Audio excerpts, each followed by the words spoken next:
Le cycle de la violence a repris au Proche-Orient et chacun accuse l'autre d'être le principal responsable de cela. Alors qui est vraiment responsable ? C'est un peu comme le crime de l'Orient Express, où tout le monde l'est un peu, ou la chanson de Bob Dylan qui a tué Davey Moore, où la mort du boxeur a été causée à la fois par son manager, par l'arbitre qui n'a pas arrêté le combat, le public qui demandait à ce qu'il poursuive, le journaliste qui voulait aussi qu'il se poursuive, ou l'adversaire qui a porté le coup final.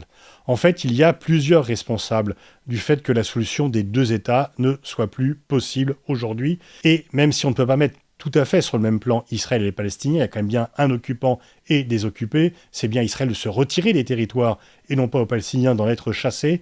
Mais en tous les cas, on peut voir un certain niveau de responsabilité ailleurs. Tout d'abord, le Hamas.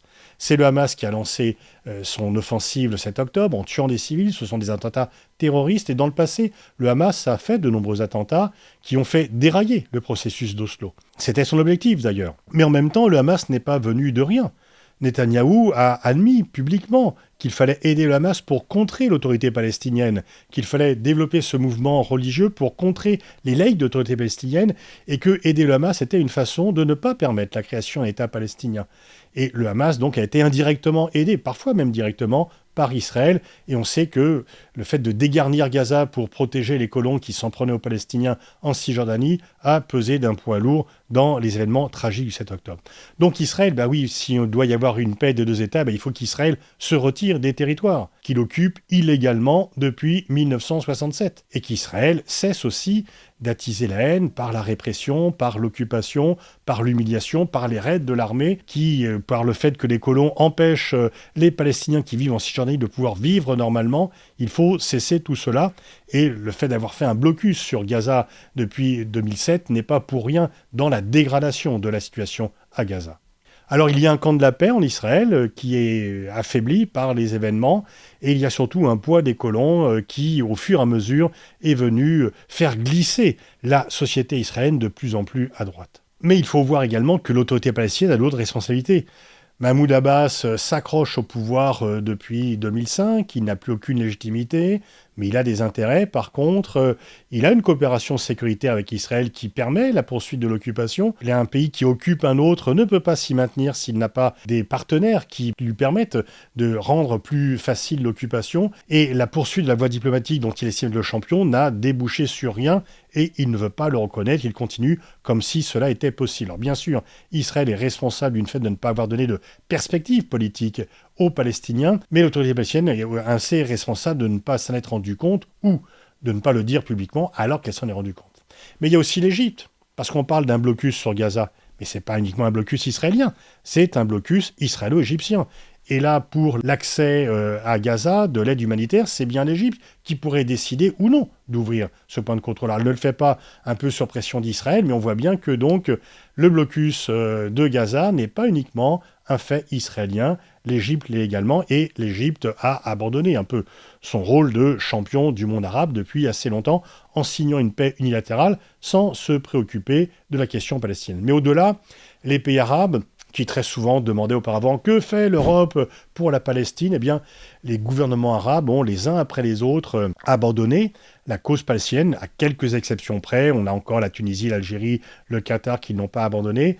Mais les accords d'Abraham ont été signés sans se préoccuper de la question palestinienne, comme si elle n'était plus importante, alors que l'on sait très bien que la cause palestinienne reste le ciment du monde arabe, reste l'élément fédérateur dans le monde arabe. Et là, il y a en fait un hiatus entre les dirigeants qui ont oublié, mais ça leur revient en plein visage tout d'un coup, parce que leurs opinions sont remontées, et même des dirigeants comme l'Égypte ou la Jordanie, très proches d'Israël, qui ont fait la paix depuis longtemps avec Israël, très proches des États-Unis, sont obligés de tenir compte de la colère de leur propre population par rapport à ce qui se passe. Mais on peut dire bien sûr que les États-Unis ont très lourde responsabilité. Les États-Unis n'ont plus jamais, depuis George Bush qui a fait pression sur Isaac Shamir, premier ministre d'Israël en 91, pour qu'il ne développe pas la colonisation, mais depuis, aucun président américain n'a fait de pression sur Israël, et même Obama, qui avait des vues assez pertinentes sur le conflit israélien, a fait un grand discours au Caire en 2009 après son élection, s'oppose à la colonisation, mais celle-ci s'est poursuivie, et il a même, pour faire passer l'accord sur le nucléaire iranien, augmenté l'aide annuelle des États-Unis et à Israël de 3 à 4 milliards par an. Et donc, sans la garantie stratégique, politique, économique des États-Unis, Israël n'aurait pas pu continuer à avoir cette politique d'occupation de territoires acquis par la force avec un veto systématique des États-Unis lorsque Israël est mis en cause. Mais on peut dire que les pays européens ne sont pas exempts de responsabilité. Au début de ce siècle, ils avaient dit que si Israël amplifiait sa répression, il pourrait examiner les accords d'association avec Israël.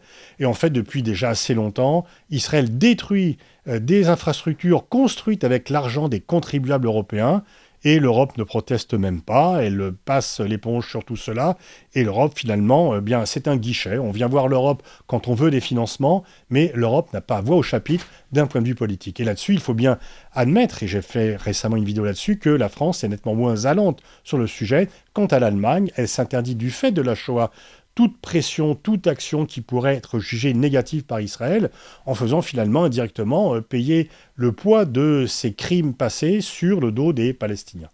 Quant à la Russie et à la Chine, eh bien, ils peuvent des fois instrumentaliser la cause palestinienne, mais ça a des fins stratégiques pour gêner les Occidentaux et en fait en rien aider réellement à la cause palestinienne. Qui a tué la cause palestinienne? C'est un peu tout le monde. Alors bien sûr, une fois encore, il y a un occupant et un désoccupé, ce n'est pas la même chose, mais malheureusement, il y a de multiples responsabilités de la soi-disant communauté internationale qui, en fait, a fait preuve de lâcheté, d'impuissance volontaire pour qu'on en arrive à une situation qui nous est renvoyée à la figure face aux violences actuelles.